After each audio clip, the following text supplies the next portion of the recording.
നമ്മുടെ സ്കൂൾ കാലഘട്ടം, നമ്മുടെ ചെറുപ്പ കാലഘട്ടം, നമ്മളുടെ അന്നത്തെ സ്വഭാവം, നമ്മളുടെ അന്നത്തെ പ്രവർത്തനങ്ങൾ ഒക്കെ എന്തായിരുന്നു എന്ന് അറിയണമെങ്കിൽ നമ്മുടെ മക്കളുടെ പേരൻസ് മീറ്റിങ്ങിന് പോയാൽ മതി. അന്നത്തെ നമ്മുടെ ഹിസ്റ്ററി ക്ലാസ്സിലുണ്ടായിരുന്ന നമ്മുടെ സ്വഭാവം, നമ്മുടെ ബയോളജി ക്ലാസ്സിലുണ്ടായിരുന്ന സ്വഭാവം, മലയാളം ക്ലാസ്സിൽ നമ്മൾ എങ്ങനെയായിരുന്നു, ഇംഗ്ലീഷ് ക്ലാസ്സിൽ എങ്ങനെയായിരുന്നു, ഇതൊക്കെ ഓരോ ടീച്ചേഴ്സും നമ്മളെ മക്കളെക്കുറിച്ച് ഇന്ന് പറയുന്നത് അതേ ഒരു കാര്യമായിരുന്നു നമ്മളെക്കുറിച്ച് അന്ന് നമ്മളെ പേരൻസിനോട് നമ്മുടെ ടീച്ചേഴ്സ് പറഞ്ഞിരുന്നത്.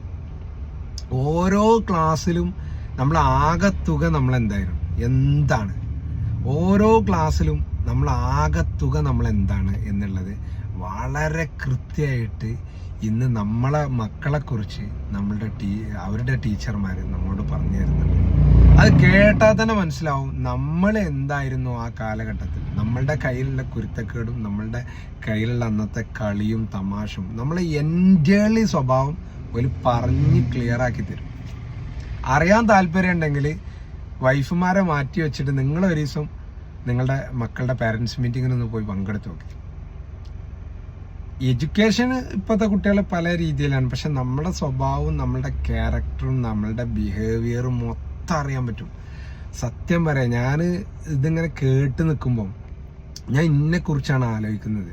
നമ്മൾ ഇതന്നെ ആയിരുന്നല്ലോ അല്ലേ നമ്മൾ ആ ഒരു കാലഘട്ടത്തിൽ നമ്മൾ ഇതന്നെ ആയിരുന്നല്ലേ എന്നിങ്ങനെ വീണ്ടും വീണ്ടും വീണ്ടും ഇങ്ങനെ ചിന്തിക്കുകയാണ്. അപ്പോഴാണ് എനിക്ക് ആ അറബിക് കോഴ്സ് ഓർമ്മ വരുന്നത്. അൽ വലതു സിർ അബീഹി, മക്കൾ എന്ന് പറഞ്ഞു കഴിഞ്ഞാൽ വാപ്പാൻ്റെ രഹസ്യങ്ങളാണെന്നുള്ളത് സത്യമാണത്. വാപ്പമാരും ഉമ്മമാരും എങ്ങനെയാണ് ആ ഒരു കാറ്റഗറി, ആ ഒരു സ്വഭാവം മക്കൾ ആരും പഠിപ്പിച്ചു കൊടുക്കുന്നതല്ല, അത് നമ്മളെ ജീനിലൂടെ ഓൽക്ക് കിട്ടുന്നതാണ്.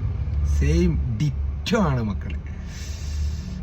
അല്ലോ, എന്തായാലും കേൾക്കുമ്പോൾ ഭയങ്കര രസം. നമ്മളെ ആ പഴയ കാലം ഒരു 30 വർഷം അല്ലെങ്കിൽ ഒരു 25 വർഷം ബാക്കിലേക്ക് നമ്മളെ ചിന്തിപ്പിക്കും. അടിപൊളി. നിങ്ങളൊന്ന് പങ്കെടുത്ത് നോക്കി, എന്നിട്ട് അഭിപ്രായം പറയാം എങ്ങനെയുണ്ട് എന്നുള്ളത്. എന്തായാലും ക്രിസ്മസ് എക്സാം ഒക്കെ കഴിഞ്ഞപ്പോൾ ഇപ്പോൾ പാരൻസ് മീറ്റിംഗ് ഒക്കെ ഉണ്ടാവും. എന്താ പറയണ്ടതെന്ന് അറിയില്ല. എന്തായാലും അടിപൊളി.